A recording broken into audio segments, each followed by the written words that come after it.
Hello guys, कैसे हैं आप लोग। तो आज जो है हम फिजिक्स का पहला लेक्चर लेकर आए हैं जो कि जनरल कंपटीशन के लिए यानी कि समान प्रतियोगी परीक्षाओं के लिए, जो कि इम्पोर्टेंट टॉपिक है, बहुत ही इम्पोर्टेंट टॉपिक है जिसमें कि आज हम आप लोग को बताएंगे यूनिट एंड डायमेंशन, जिसे हिंदी में मात्रक एवं बीमा कहते हैं। आप लोगों ने फिजिकल क्वांटिटी का नाम सुना होगा। फिजिकल क्वांटिटी जिसकी हिंदी होती है भौतिक राशि। भौतिक राशि अगर बात करें भौतिक राशि की, तो आप लोगों ने पढ़ा कि फिजिकल क्वांटिटी जो होता है वो तीन तरह से, एक फंडामेंटल फिजिकल क्वांटिटी, एक डिराइव्ड फिजिकल क्वांटिटी एंड एक सप्लीमेंट्री फिजिकल क्वांटिटी। अगर हम इसकी हिंदी में बात करें तो फंडामेंटल फिजिकल क्वांटिटी को मूल भौतिक राशि कहते हैं, डिराइव्ड फिजिकल क्वांटिटी को व्युत्पन्न राशि कहते हैं एंड सप्लीमेंट्री फिजिकल क्वांटिटी को पूरक भौतिक राशि कहते हैं। और यहाँ पर अगर बात करें फिजिकल क्वांटिटी और यूनिट एंड डायमेंशन की, तो कहीं ना कहीं कॉम्पिटिटिव के लिए बहुत इंपॉर्टेंट चैप्टर है, क्योंकि यहाँ पर हर किसी फिजिकल क्वांटिटी की मात्रक एवं बीमा रटना संभव नहीं है। तो सबसे पहले हम इसको थोड़ी सी इसका स्टडी करेंगे, देन हम किसी भी भौतिक राशि की किसी भी फिजिकल क्वांटिटी की यूनिट एंड डायमेंशन कैसे कैलकुलेट कर सकते हैं, कैसे निकाल सकते हैं, उसका बेसिक से बेसिक तरीका सीखेंगे। तो आइए लेट्स स्टार्ट द टॉपिक। तो फिजिकल क्वांटिटी को तीन पार्ट में डिवाइड किया गया है। सबसे पहले fundamental physical quantity, then derived physical quantity and then supplementary physical quantity. Fundamental physical quantity को मूल भौतिक राशि कहते हैं, डिराइव्ड को बोलते हैं व्युत्पन्न,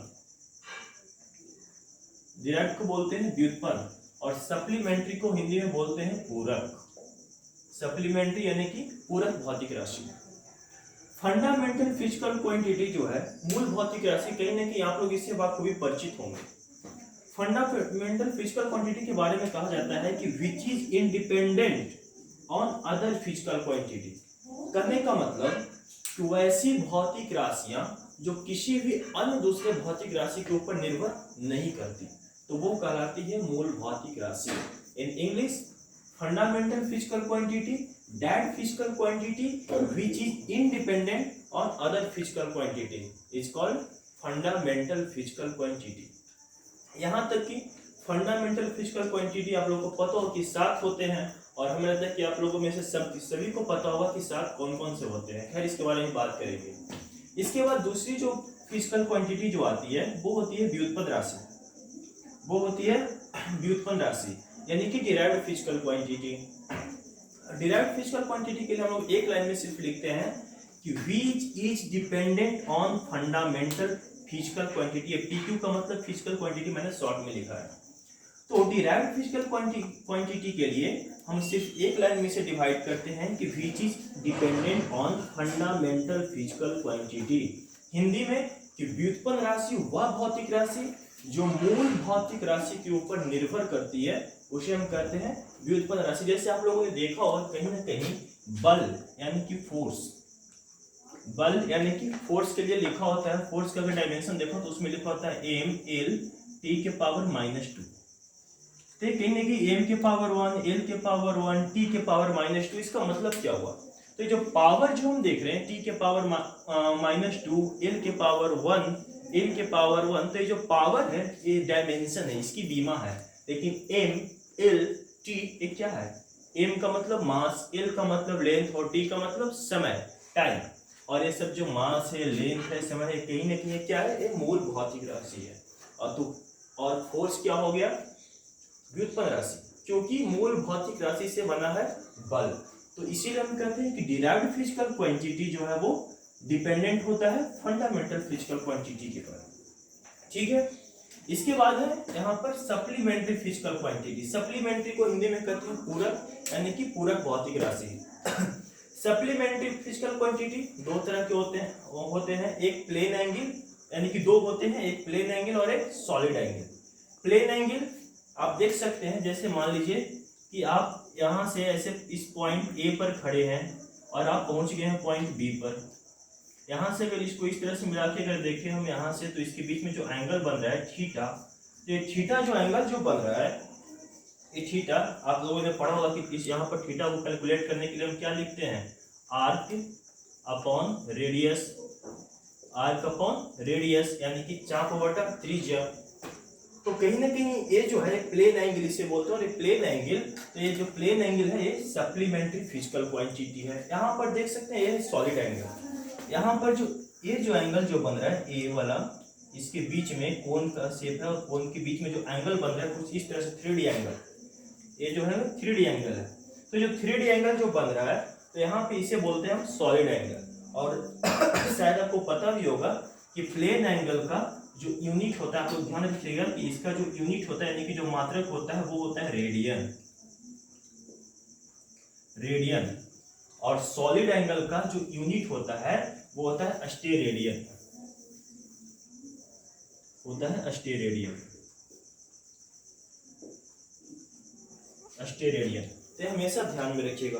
और आप लोगों ने शायद पढ़ा होगा कि रेडियन और डिग्री से रेडियन में कन्वर्ट करके अगर मान लीजिए कि थीटा इक्वल टू 360 डिग्री है, 360 डिग्री, तो इसको हम ऐसे भी लिख सकते हैं लिखते हैं कि 360 डिग्री इक्वल टू क्या, तो 2 पाई रेडियन, शॉर्ट में हम लिखते हैं RAD।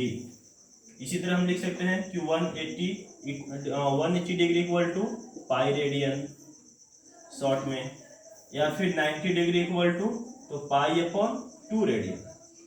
तो कहने का मतलब कि प्लेन एंगल का यूनिट जो होता है वो रेडियन होता है। वो हमेशा पहले अपने माइंड में सेट कर लीजिए कि प्लेन एंगल का जो यूनिट जो होता है वो रेडियन होता है, और सॉलिड एंगल का जो यूनिट जो होता है वो अस्टेरेडियन है।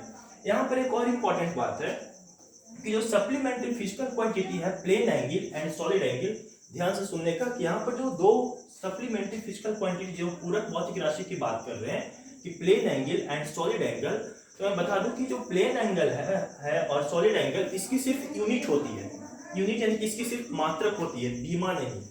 यही सिर्फ एक फिजिकल क्वांटिटी है, यानी कि ये सप्लीमेंट्री फिजिकल क्वांटिटी जिसकी यूनिट तो है एवं बीमा नहीं।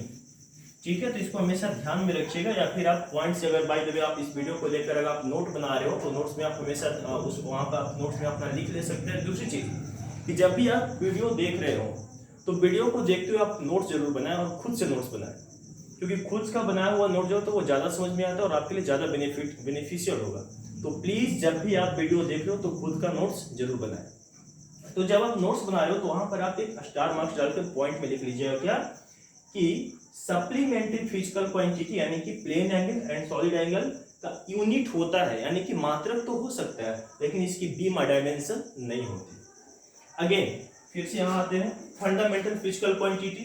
तो फंडामेंटल फिजिकल क्वांटिटी कितना है, 7 है। 7 फंडामेंटल फिजिकल क्वांटिटी कौन कौन से है, तो उसको हम यहाँ पर लिखते हैं। इस तरफ हम लिखेंगे फिजिकल क्वांटिटी, इस तरफ हम लिखेंगे उसकी यूनिट, और यहाँ पर लिखेंगे सिंबल, यहाँ पर हम लिखेंगे सिंबल। ठीक है, अगर फंडामेंटल फिजिकल क्वांटिटी की बात करें तो सबसे पहले आती है लेंथ। लेंथ का यूनिट होता है मीटर, और हमें पता होगा कि हमें लगता है कि शायद आप में से सबको पता होगा कि लेंथ और लेंथ की यूनिट मीटर, और मीटर का सिंबल जो होता है वो होता है स्मॉल m। दूसरी फंडामेंटल फिजिकल क्वांटिटी होती है मास, और मास की यूनिट होती है किलोग्राम, किलोग्राम, और किलोग्राम का सिंबल होता है केजी। थर्ड जो फंडामेंटल फिजिकल क्वांटिटी होता है वो होता है टाइम। टाइम का यूनिट होता है सेकेंड, सेकेंड्स, और सेकेंड्स का सिंबल होता है या तो स्मॉल s या फिर SEC। फोर्थ टेम्परेचर, और टेम्परेचर का यूनिट हम लोग लिखते हैं केल्विन, केल्विन, और केल्विन को हम K से डिनोट करते हैं, स्मॉल k, ध्यान रहे स्मॉल k। फिफ्थ होता है ल्यूमिनस इंटेंसिटी,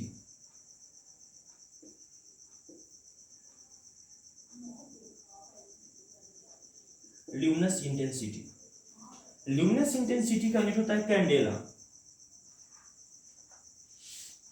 और कैंडेला का सिंबल होता है CD। एंड सिक्स्थ होता है electric current,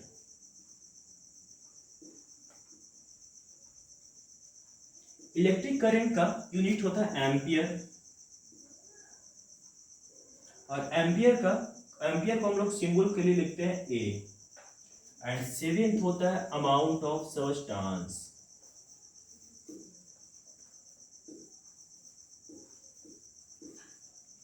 amount of substance, और अमाउंट ऑफ सब्सटेंस का यूनिट होता है मोल, और इसको हम सिंबल में भी लिखते हैं MOL, मोल। अब देखिए, जहां तक कि कहीं ना कहीं ये जो 7 फंडामेंटल यूनिट्स यानी कि 7 मूल भौतिक राशि है, तो इससे आप लोग बात खूबी परिचित होंगे क्योंकि क्लास 9 से ही हमारे आंखों के सामने आ जाता है। तो लेंथ हिंदी लंबाई, मास हिंदी द्रव्यमान, टाइम हिंदी समय, टेम्परेचर यानी कि तापमान, ल्यूमिनस इंटेंसिटी यानी कि ज्योति तीव्रता, इलेक्ट्रिक करंट विद्युत धारा, अमाउंट ऑफ सब्सटेंस यानी कि पदार्थ की मात्रा। अब आप पूरी फिजिक्स में जितनी भी फिजिकल क्वांटिटी यानी कि फिजिक्स यानी कि जितनी भी फिजिकल क्वांटिटी है, आप उसके यूनिट और डायमेंशन तो रट नहीं सकते। तो कहीं ना कहीं अगर आप ये 7 फिजिकल क्वांटिटी रट लिए होते हैं, अगर आपको ये 7 physical quantity 7 fundamental physical quantity अगर आपको पता है, तो उसे कहीं ना कहीं जितनी भी फिजिक्स में डिराइव्ड फिजिकल क्वांटिटी बनने वाले हैं, आप उसको आसानी से निकाल सकते हैं। कैसे निकाल सकते हैं, तो अभी उसका हम तरीका सीखेंगे। तो ये जो है आप हमेशा इसको माइंड में याद सेटअप करके एकदम ध्यान में एकदम हमेशा आप इसे हमेशा चलिए आप अपना इसे एक मेमोरी में इसे सेव कर लीजिए, अपने माइंड का मेमोरी पावर में आप इसे सेव कर लीजिए। मैं बता दूं कि लेंथ को हिंदी में लंबाई बोलते हैं, मास को द्रव्यमान बोलते हैं, टाइम को समय बोलते हैं, टेम्परेचर को तापमान, ल्यूमिनस इंटेंसिटी ज्योति तीव्रता, इलेक्ट्रिक करंट विद्युत धारा, अमाउंट ऑफ सब्सटेंस पदार्थ की मात्रा, यानी कि लंबाई की मात्रक मीटर, द्रव्यमान की मात्रक केजी, समय का मात्रक सेकेंड, तापमान का मात्रक केल्विन, ज्योति तीव्रता का मात्रक कैंडेला, इलेक्ट्रिक करंट यानी कि विद्युत धारा का मात्रक एम्पियर, एंड पदार्थ की मात्रा का मात्रक मोल। ठीक है, तो ये हो गए हमारे 7 फंडामेंटल फिजिकल क्वांटिटी। अब बात करते हैं डिराइव्ड फिजिकल क्वांटिटी की, और डिराइव्ड फिजिकल क्वांटिटी कैसे कैलकुलेट कर सकते हैं। तो अभी कुछ देर के लिए हम यहाँ पर जो 7 फंडामेंटल फिजिकल क्वांटिटी लिखा हुआ है, मैं इसको ऐसे ही छोड़ देता हूँ, और अभी मैं इस तरफ से इसको अरेंज करता हूँ।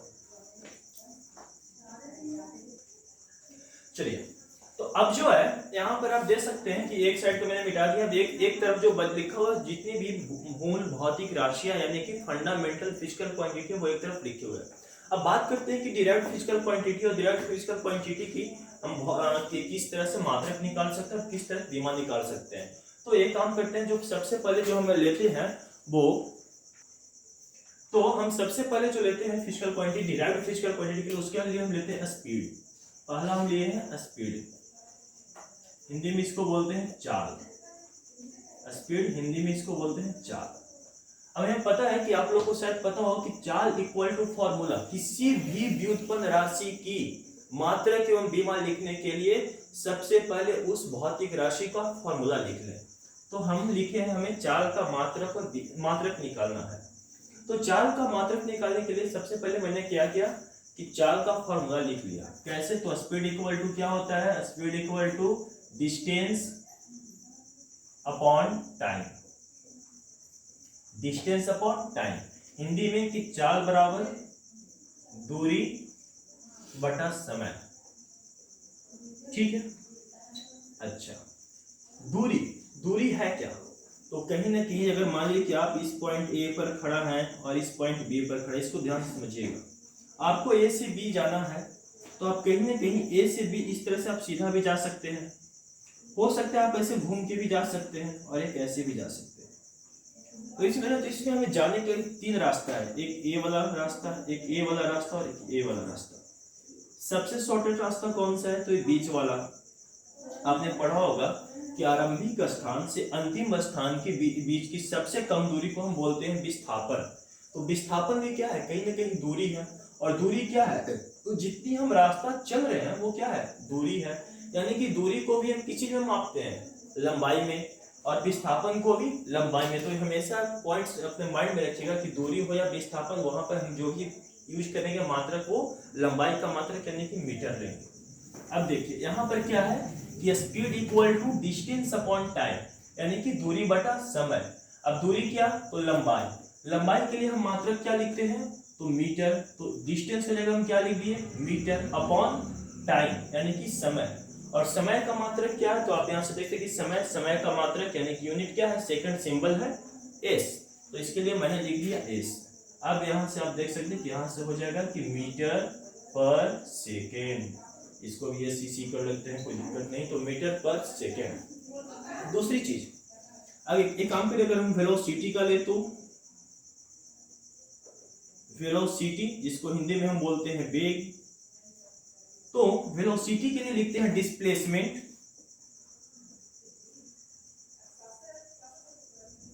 Displacement upon time, displacement upon time. इसको हिंदी में हम लिखते हैं विस्थापन, विस्थापन बटा समय, विस्थापन बटा समय।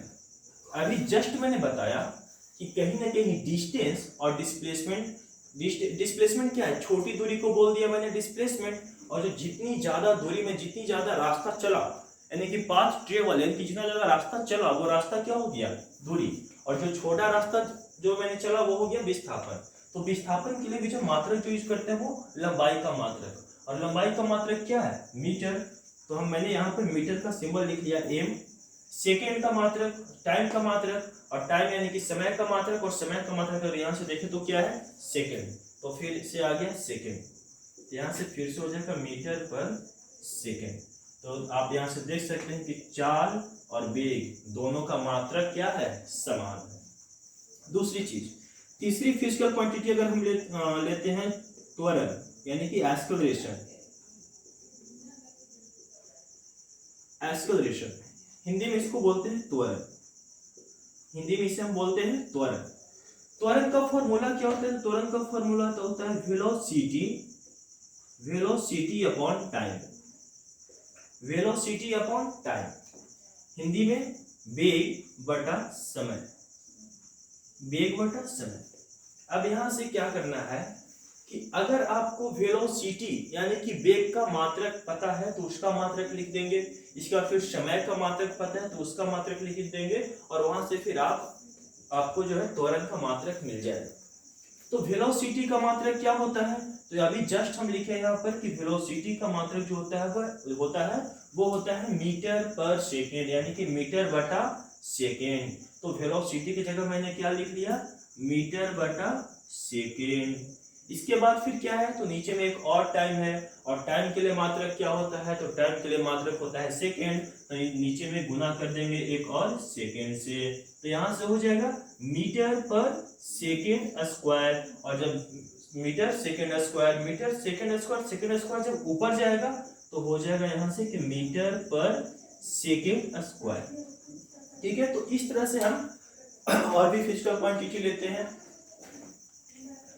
और भी फिजिकल क्वांटिटी लेते हैं, जैसे हो गया बल यानी कि फोर्स, फोर्स यानी कि बल, फोर्स का फॉर्मूला होता है mass into acceleration, mass into acceleration, Hindi में द्रव्यमान, द्रव्यमान गुना त्वरण, द्रव्यमान गुना त्वरण। अब हमें पता है कि द्रव्यमान, तो द्रव्यमान का मात्रक हमें पता है, द्रव्यमान यानी कि मास, और मास का मात्रक क्या है, किलोग्राम, शॉर्ट में केजी, तो द्रव्यमान के लिए मैंने क्या लिख लिया, केजी, इनटू त्वरण का मात्रक, तो त्वरण का मात्रक क्या है, अभी जस्ट निकाले हैं नीचे में मीटर पर सेकेंड स्क्वायर, तो यहाँ पर क्या लिख देंगे, इनटू मीटर पर सेकेंड स्क्वायर। तो इसके लिए हम फिर क्या लिख सकते हैं यहाँ से कि केजी मीटर पर सेकेंड स्क्वायर, और यही हो गया बल, और इसी केजी मीटर पर सेकेंड स्क्वायर को हम बोलते हैं न्यूटन, इसी केजी मीटर पर सेकेंड स्क्वायर को हम बोलते हैं न्यूटन। ठीक है, इसके बाद और भी फिजिकल क्वांटिटी लेते हैं, जैसे संवेग, संवेग को इंग्लिश में हम बोलते हैं मोमेंटम, संवेग को इंग्लिश में हम बोलते हैं मोमेंटम यानी कि संवेग। मोमेंटम का फॉर्मूला होता है, इसको डिनोट करते हैं P से, ध्यान रखिएगा, और बल को डिनोट करते हैं F से। ठीक है, p से। तो मोमेंटम को हम लिखते हैं मास इनटू वेलोसिटी। वेलोसिटी, मास को हिंदी में क्या हो गया, तो द्रव्यमान गुना वेलोसिटी यानी कि वेग।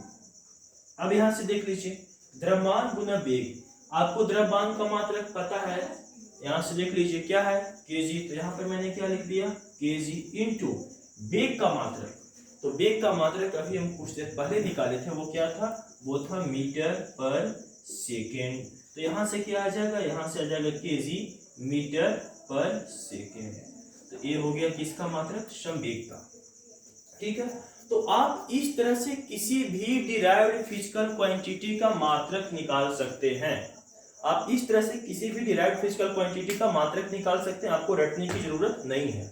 अब यहाँ पे प्रॉब्लम आती है कि बाय द वे आपको कहीं ना कहीं अगर मान लीजिए कि आपको वेग का मात्रक याद नहीं हो कि मीटर पर सेकंड होता है, त्वरण का मात्रक नहीं याद हो कि मीटर पर सेकंड स्क्वायर होता है, तो उस कंडीशन में क्या कर सकते हैं। तो आइए उसके लिए भी मैं तो आपको बता दूं एक इजी तरीका जो कि आपके लिए बहुत बेनिफिशियल होगा। उसमें हाँ थोड़ी सी टाइम रिलैक्स होती है, आपको 30 सेकंड का टाइम उसमें रिलैक्स हो सकता है, लेकिन कहीं ना कहीं वो आपके लिए ज्यादा बेनिफिशियल होगा, क्योंकि रटना बहुत मुश्किल है। आप ये 7 फिजिकल क्वांटिटी को रट सकते हैं, लेकिन फिजिक्स में इतनी सारी फिजिकल क्वांटिटीज है कि आपके लिए रटना मुश्किल है। तो आइए हम बात करते हैं इसका मेथड। एक्चुअली इसका मेन बेसिक मेथड क्या है। जैसे मान लीजिए कि आपको फोर्स का यूनिट निकालना है, यानी कि बल का यूनिट निकालना है। तो जिस भी किसी व्युत्पन्न राशि की, जिस किसी डिराइव्ड फिजिकल क्वांटिटी की मात्रक या बीमा कुछ भी निकालना, तो सबसे पहले उसकी फॉर्मूला को लिखेंगे। आइए लिखते हैं, किसका निकालना है, फोर्स का। फोर्स का फॉर्मूला क्या होता है, तो फोर्स का फॉर्मूला होता है मास इनटू एक्सेलरेशन। एक्सेलरेशन। और हाँ, जो फिजिक्स की मैं फॉर्मूला यहाँ पर जो भी लिख रहा हूँ, आप उसे साइड में अपने, जब भी आप नोट्स बनाएं तो उसे साइड में अपने कॉपी में एक पेज में लिख लें, ताकि बाद में आपको फॉर्मूला रिवाइज करने में इजी हो और आप आसानी से फॉर्मूलाज को रिवाइज कर सकें और रिमेंबर रख सके हमेशा के लिए। तो मास इनटू एक्सेलरेशन, हिंदी में द्रव्यमान गुना त्वरण। ठीक है, अच्छा अब आप देख रहे हैं यहाँ पर द्रव्यमान, द्रव्यमान क्या है, मास। मास क्या है, मूल भौतिक राशि है। तो ये जो फिजिक्स, ये जो मैंने बल का जो फॉर्मूला लिख रखा है, यानी कि जो फोर्स का जो मैंने फॉर्मूला लिख रखा है, यहाँ पर मास इसमें जो है वो क्या है, फंडामेंटल फिजिकल क्वांटिटी यानी कि मूल भौतिक राशि है। लेकिन एक्सेलरेशन इस फंडामेंटल फिजिकल क्वांटिटी के लिस्ट में, यानी कि मूल भौतिक राशि के लिस्ट में नहीं आता। तो एक काम हम करते हैं, इस एक्सेलरेशन को हम तोड़ के और कोशिश करते हैं मूल भौतिक राशि के रूप में लाने का। तो तोड़िए, तो यहां से हम लिखेंगे कि मास इनटू एक्सेलरेशन। मास क्या है, फंडामेंटल फिजिकल क्वांटिटी है, तो इसको तो हम इसी फॉर्म में लिख देंगे। तो मास को मास छोड़ देंगे, इनटू एक्सेलरेशन। क्या हम एक्सेलरेशन की जगह हम वेलोसिटी अपॉन टाइम लिख सकते हैं, बिल्कुल लिख सकते हैं। वेलोसिटी का मतलब होता है वेग और टाइम का मतलब होता है समय। हिंदी इंग्लिश दोनों साथ में यूज करो, ताकि हिंदी मीडियम वालों को भी दिक्कत ना हो और इंग्लिश मीडियम वालों को भी दिक्कत ना हो। तो अच्छा, तो यहाँ पर एक्सेलरेशन की जगह मैंने लिख दिया वेलोसिटी अपॉन टाइम, क्योंकि हमने पहले पढ़ रखा है कि acceleration equal to velocity upon time, यानी कि त्वरण बराबर वेग बटा समय। और आपने काइनेमैटिक्स की जब गति पढ़ो क्लास 9 में, तो उसमें पढ़ो कि समय के साथ वेग में परिवर्तन की दर को त्वरण कहते हैं। समय के साथ वेग में परिवर्तन की दर को त्वरण कहते हैं। यहाँ से आपका डेफिनेशन भी निकल रहा है। खैर, तो मास गुने वेलोसिटी अपॉन टाइम। अगर यहाँ पर देखें तो अब जो मास है वो क्या है, फंडामेंटल फिजिकल क्वांटिटी। टाइम क्या है, फंडामेंटल फिजिकल क्वांटिटी, यानी कि द्रव्यमान क्या हो गया, फंडामेंटल यानी कि मूल भौतिक राशि। समय क्या हो गया, मूल भौतिक राशि। यहाँ पर अब हमें दो जो है मूल भौतिक राशि मिल गया, लेकिन वेलोसिटी यानी कि वेग जो है वो अभी भी व्युत्पन्न राशि में है। तो हम कोशिश करते हैं उस वेग को भी मूल भौतिक राशि में लाने का। यहां से मास को अभी हम क्या लिखेंगे, मास ही लिखेंगे, क्योंकि मास ऑलरेडी फंडामेंटल है, इनटू वेलोसिटी। वेलोसिटी की जगह क्या हम डिस्प्लेसमेंट अपॉन टाइम लिख सकते हैं, बिल्कुल लिख सकते हैं, डिस्प्लेसमेंट अपॉन टाइम। ये किसके जगह मैंने लिखा है, ये मैंने वेलोसिटी की जगह लिखा है, क्या लिख दिया, डिस्प्लेसमेंट अपॉन टाइम, और नीचे में क्या है, एक और टाइम है, तो नीचे में एक और टाइम से मल्टीप्लाई कर दिया। अब यहाँ पर देखिए मास जो है fundamental physical quantity, FPQ short में, मास क्या हो गया, फंडामेंटल फिजिकल क्वांटिटी, ये दोनों टाइम क्या हो गया, तो फंडामेंटल फिजिकल क्वांटिटी, और displacement is the smallest length between initial to final position, यानी कि विस्थापन आरंभिक और अंतिम बिंदु के बीच की सबसे कम दूरी, यानी कि कहीं ना कहीं क्या है, लंबाई है। तो ये भी एक तरह से हमारा क्या आ गया, फंडामेंटल फिजिकल क्वांटिटी। अब यहाँ पे देखिए मास, डिस्प्लेसमेंट, टाइम, सब के सब क्या है, फंडामेंटल फिजिकल क्वांटिटी के फॉर्म में आ गए हैं। और जब फंडामेंटल फिजिकल क्वांटिटी के रूप में आ गए हैं, फंडामेंटल यानी कि मूल भौतिक राशि के रूप में आ गए हैं, तो हम आसानी से, हमें पता है 7 मूल भौतिक राशियां, और 7 मूल भौतिक राशियों का हमें मात्रक पता है, क्योंकि इसका मात्रक सिर्फ 7 का मात्रक है, तो आसानी से आप याद कर सकते हैं। अब यहाँ से आप 7 में से आप ढूंढे किसका आपको मात्रक डालना है। मास का मात्रक पता है, क्या होता है, kg, तो मैंने लिख दिया kg इनटू डिस्प्लेसमेंट, और डिस्प्लेसमेंट क्या, लेंथ, तो लेंथ का मात्रक मैंने डाल दिया यहाँ से मीटर, यानी कि m, अपॉन नीचे में क्या है, टाइम इनटू टाइम, तो टाइम यानी कि क्या, सेकेंड, तो यहाँ से मैंने लिख दिया सेकेंड इनटू सेकेंड। अब यहाँ से देखिए, यहाँ से क्या आ गया, तो यहाँ से kg मीटर अपॉन सेकेंड का square, kg metre upon second का स्क्वायर, और फाइनली जो आपको मिल रहा है वो मिल रहा है kg मीटर पर सेकेंड स्क्वायर, kg मीटर पर सेकेंड स्क्वायर। अभी हम कुछ देर पहले जो हम फोर्स का जो यूनिट निकाले थे वो कहीं ना कहीं यही था, kg मीटर पर सेकेंड स्क्वायर, और फिर से हमारा kg मीटर पर सेकेंड, और इसी को क्या बोलते हैं, इसी को बोलते हैं न्यूटन, इसी को बोलते हैं न्यूटन। दूसरी चीज, तो सबसे आसान, सबसे बेस्ट, सबसे इजी और सबसे अच्छा तरीका यही है कि अगर आपको मात्रक एवं बीमा याद नहीं करना है, या फिर आपसे याद नहीं हो पाता, या फिर आप रट नहीं पाते, तो आसानी से किसी भी डिराइव्ड फिजिकल क्वांटिटी को या किसी भी व्युत्पन्न राशि को सबसे पहले आप उसे कन्वर्ट कर लीजिए किसमें, तो मूल भौतिक राशि के रूप में, यानी कि फंडामेंटल फिजिकल क्वांटिटी के रूप में। और यहाँ पर 7 फंडामेंटल क्वांटिटीज लिखे हैं, और फंडामेंटल क्वांटिटी सिर्फ 7 है, और वो 7 को आप आसानी से याद कर सकते हैं। और इसके बाद फिर आप उसको वहां से उसका यूनिट पुट कर दीजिए, और देन आप यहाँ से इसको फाइंड कर सकते हैं। ठीक है, अब मिलते हैं नेक्स्ट वीडियो में, और नेक्स्ट वीडियो में थोड़ी बहुत और हम फिजिकल क्वांटिटी लेंगे और उसको सोल्व करेंगे। तब तक के लिए मैं आप लोगों को बता दूं कि बल यानी कि कार्य यानी कि इसको इंग्लिश में बोलते हैं वर्क, इसके बाद फिर